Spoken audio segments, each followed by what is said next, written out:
কোন জীবনটা আসলে আমাদের জন্য গুরুত্বপূর্ণ, এটা কি বিয়ের আগের সময়টা নাকি বিয়ের পরের সময়টা? এটা নিয়ে কিন্তু আলোচনা পর্যালোচনা অনেক কিছুই আমাদের সমাজে আমরা দেখতে পাই যে আছে। কেউ বলেন যে বিয়ে করে আমি ঠেকে গেছি, ধরা খেয়ে গেছি। আবার কেউ বলেন যে না, বিয়ের আগের জীবনটা ভালো ছিল। কেউ বলে বিয়ের পরের জীবনটা সুশৃঙ্খল হয়েছে। আর এক শ্রেণীর মানুষ বাংলাদেশে আছে যে মানুষগুলো আসলে আপনার বিয়ে শাদী করতে চায় না, যে বিয়ের পরে ঝামেলায় পড়বো এই জন্য। তো ইসলামী শরিয়ার ভাষ্যটা কি দেখেন, আল্লাহ সুবহানাহু ওয়া তাআলা পবিত্র কুরআনুল কারীমের সূরা নিসার মধ্যে বলছেন, ফানকিহু মা তাবা লাকুম মিনান নিসা ইমাসনা ওয়া সুলাসা ওয়া রুবা। যাদের সামর্থ্য আছে তারা একাধিক স্ত্রী গ্রহণ করতে পারে, 2 জন 3 জন অথবা 4 জন। ফা ইন খিফতুম আল্লাহ তাআদিলু ফাওয়াহিদা। ইনসাফ কায়েম করতে না পারলে, আদালত কায়েম করতে না পারলে একটার উপরেই ক্ষান্ত থাকতে বলেছেন আল্লাহ সুবহানাহু ওয়া তাআলা। বিয়ের উদ্দেশ্যটা কি জানেন? বিয়ের উদ্দেশ্য হাদিসের ভাষ্য অনুসারে হচ্ছে ফা ইন্নাহু আগাদ্দু লিল বাসার ওয়া আহসানু লিল ফারাজ। বিয়ে যখন একজন মানুষ করে, এই বিয়েটা তার চারিত্রিক রক্ষণাবেক্ষণ করে, চরিত্রকে ঠিক রাখে, তার দৃষ্টিকে অবনমিত রাখে, তার লজ্জাস্থানে হেফাজত করে, আন্তরিক বা স্পিরিচুয়াল কলুষতা থেকে তাকে হেফাজতে রাখে। এটা হচ্ছে বিয়ের উদ্দেশ্য। এটা আল্লাহর হাবিব সাল্লাল্লাহু আলাইহি ওয়াসাল্লাম বলেছেন। এই জন্য বলছেন, কেউ যদি ওয়ামাল্লাম ইয়াস্তাতিয়া, কেউ যদি বিয়ের সামর্থ্য না রাখে, তাহলে তার ওপরে ফালাইহি বিসসাওম, আল্লাহ সুবহানাহু ওয়া তাআলা রোজা দিয়েছেন। সে নিজেকে কন্ট্রোল করার জন্য সে রোজা রাখবে। এটা আল্লাহর হাবিব সাল্লাল্লাহু আলাইহি ওয়াসাল্লাম স্পষ্টভাবে বলেছেন। তাহলে আমরা এখানে পেলাম 3টা জিনিস। আল্লাহ বলছেন বিয়ে করো, রাসূল বলছেন বিয়ের উদ্দেশ্যটা কি। রাসূল সাল্লাল্লাহু আলাইহি ওয়াসাল্লাম বিয়ের উদ্দেশ্য বলছে তোমার দৃষ্টিকে অবনমিত রাখবে, তোমার লজ্জাস্থানকে হেফাজতে রাখবে, আন্তরিক বিশুদ্ধতা তোমাকে দান করবে, হচ্ছে এই বিয়ে। তার মানে কি, বিয়ের আলাদা একটা উদ্দেশ্য আছে। এই কারণে আমরা বিয়ে শাদীটা করে থাকি। এবার আসেন প্রশ্নের যে মূল পয়েন্টটা, বিয়ের আগের জীবন ভালো নাকি বিয়ের পরের জীবনটা ভালো? যদি আপনি এভাবে প্রশ্ন করেন যে আমলের ক্ষেত্রে কোন জীবনটা বেশি স্বাচ্ছন্দ্যের, তাহলে অবশ্যই বিয়ের পরের জীবনটা।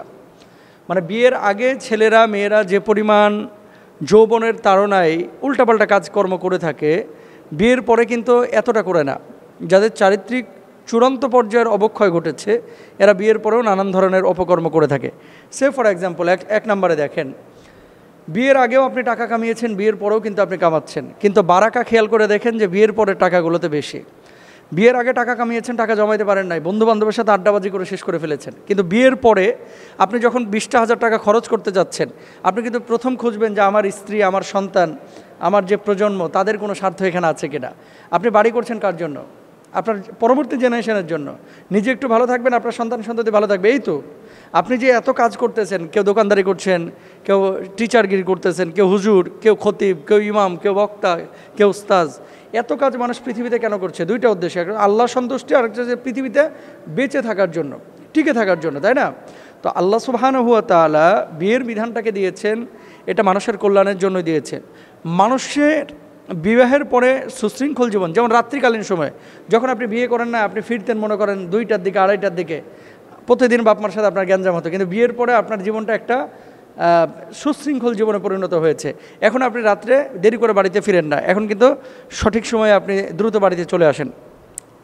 রেসপন্সিবিলিটি, দায়িত্ববোধ, এটা বিয়ের পরে মানুষের তৈরি হয় বিশেষভাবে, যেটা বিয়ের আগে হয় না। যেমন কি, বিয়ের আগে বাপমার খেদমত আপনি তেমন করেন না, কিন্তু নিজে যখন বাবা হয়েছেন, নিজে যখন সন্তানের মা হয়েছেন, তখন কিন্তু বাবা এবং মায়ের যে জায়গাটা এবং তাদের যে বিষয়টা, সেটা কিন্তু আপনি ফিল করতেছেন।